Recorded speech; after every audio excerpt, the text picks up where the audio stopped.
All right, ladies and gentlemen, switching things up, our guest today is visual content creator, actor, filmmaker, and fashion model. Ladies and gentlemen, welcome to the show, ex-Big Brother Titan housemate, Blaqboi!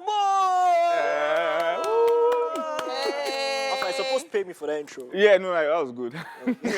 At some point, I was like, is it me? Oh, wow.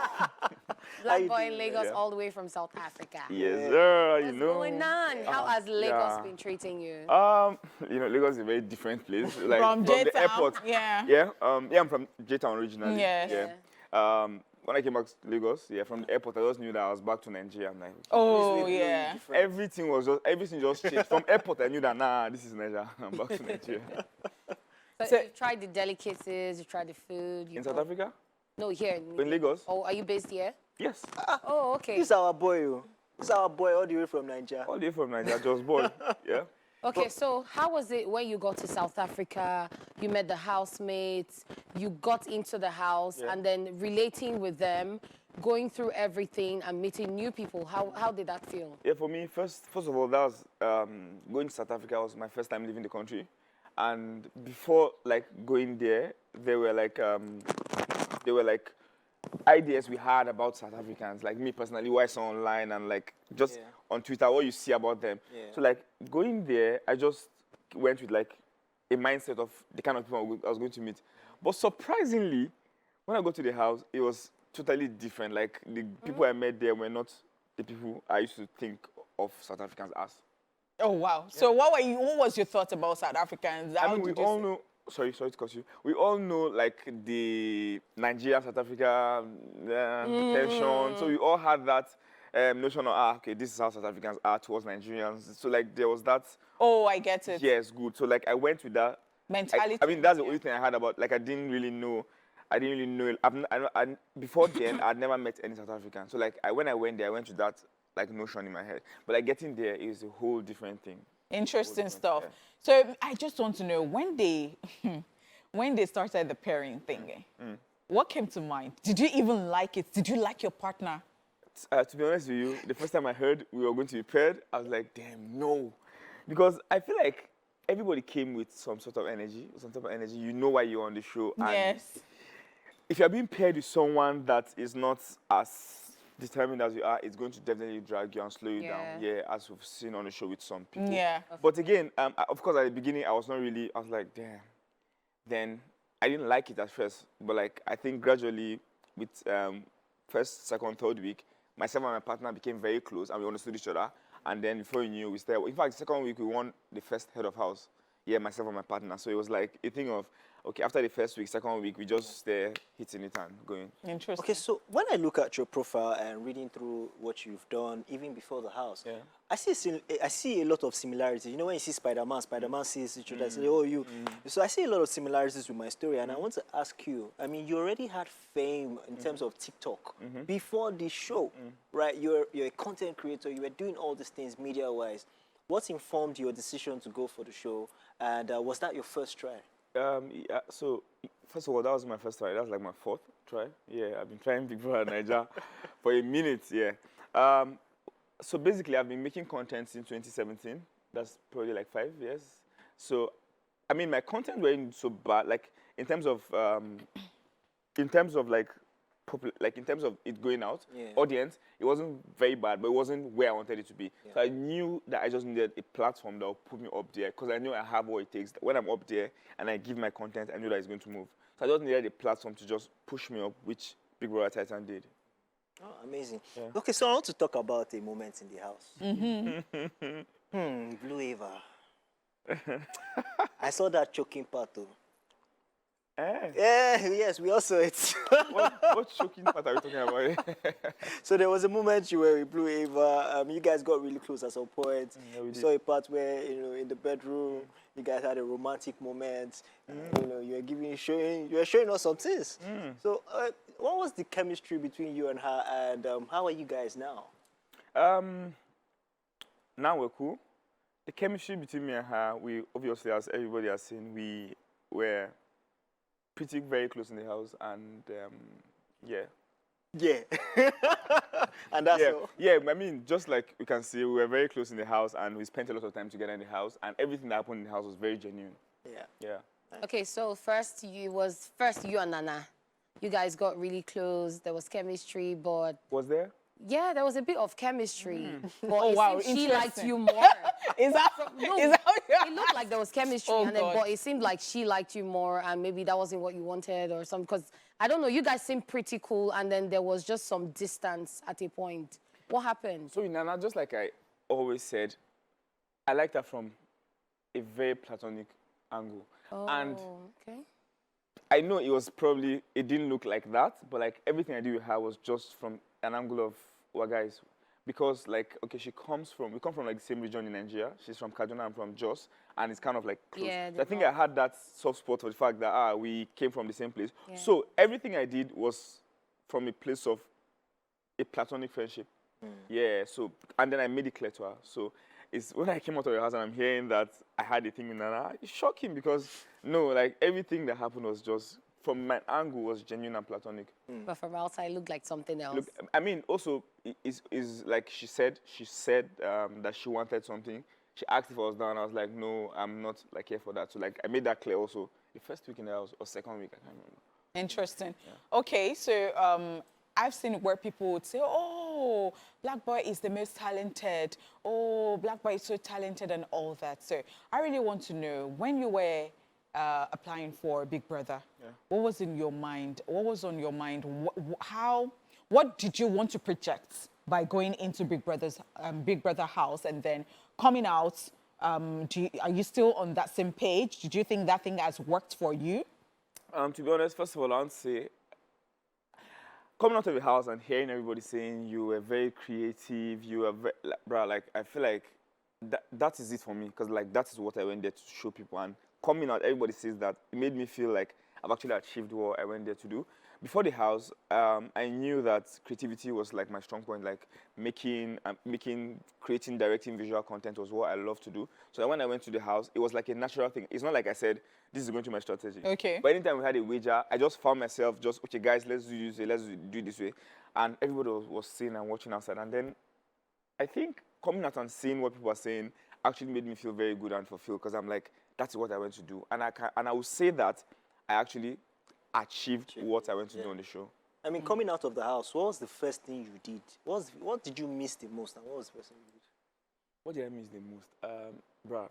Freedom, because that house is like it's a luxurious prison. Yeah, bro, it's like a prison. I mean, I know we had everything, but it was like a prison. So coming out I was just like, finally, like, I mean, I came out one week before the finale, but to be honest, I was actually happy. Yeah, because you stayed that long. Did you think you would? At first, did you think you would stay that long? I don't even know. I don't know. Not really. Not really. So what do you think kept you in the house that long? Was it a strategy, or was it just you being you? I think it was me being me, to be honest, because I didn't go to the show with a strategy. People have been saying like, bro, you were just you from beginning to end. I'm like, yeah, like that is why I went to the show. And I know that I didn't intentionally do anything to look like a strategy. Everything I did in the house was just me being me from beginning to the end. Okay, I mean, we played that MI song for you because, of course, J-Town. Shout out to J-Town. Yes, and we say, because you're here, let's do Thank MI you. for you. Thank It's you. incredible. I mean, talking about J-Town, recently there's been a conversation, especially on social media, about Southern guys in Northern. You guys are different. You're middle belt, and you're not actually North. You know, and you also lent your voice to that as well, trying to talk about the fact that because you're from Jos doesn't mean that you're from the North, and you're actually middle belt. This is something that even my friend Yusuf, who was in Big Brother 2, always also try to vocalize. So talk about that as well.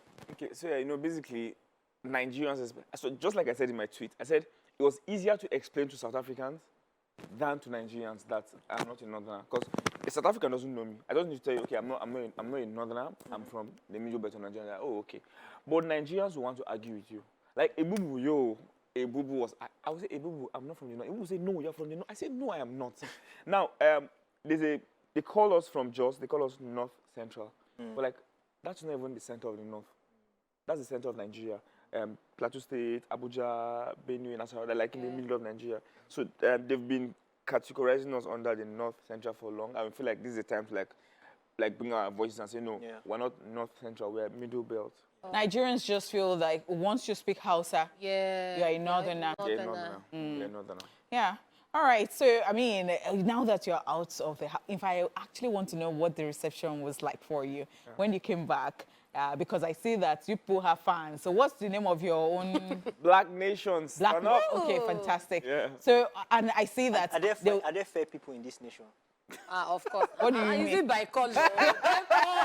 And I see that they give you people a lot of gifts. What was the reception like for you? To be honest, like when I came out of the house, bruh, it was like, I just went on a show on TV and then I spent 10 weeks and I come out and then people are screaming and I'm like, when I get some DMs and I'm like, what, people are offering to do things for you. We're like, what? People are giving you gifts. I'm like, it's overwhelming. I don't even lie. It's a lot. And once you mentioned that, okay, one of those days when you just came back and then you wore one of the outfits that you wore in the house and people were complaining like, oh, why is he still wearing it? Like, what's your business? Like, I just came out. I've not even had time to do this. When people heard, I'm sure some people would have, perhaps they offered you outfits too. Yo, so first of all, it's not like I did not have outfits, but I came that morning to Nigeria that morning I came and I had to continue my mid-rounds in Nigeria. And my stuff wearing like in the hotel I was lodged. I just wore something I wore in the house. I had my interview, just wanted to come back and I'm seeing people saying, I'm like, bruh, like, is this your problem? Is this what your issue? So they feel like life is bigger you have than stepped into another status right now. So you should be different.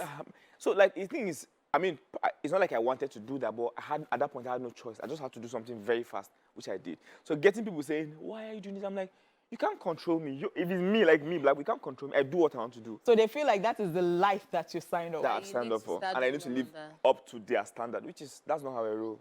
I'll do what I want to do regardless of how you feel.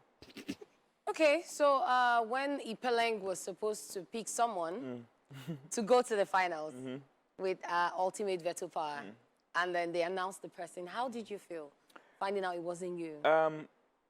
Just like I told Big Brother, even before that day, I was like, I don't think she's going to pick me. Because that week, after we got separated and she won, like that week when she was head of house, we weren't so close. Because she had so much people around her, and I'm not the type to force myself. Like you could see she had too much people around her. I don't know why they were around her that week. I'm not saying anything, but I'm saying she had so much people around her at the time, and I was just on my own. If you don't invite me, I don't come. So I told people, I was like, I don't think she's going to pick me. But to be honest with you, like when she made her decision, she picked whoever she picked. It was calm with me. But like her coming back to me to tell me, oh, because she asked us to have a conversation. She was like, oh, she wanted to pick me. In fact, she told Big Brother she was going to pick me. She doesn't know how the name she mentioned just came out of her mouth. And then again, under the same breath, she says, okay, and then she only picked him because she didn't want to leave the house first.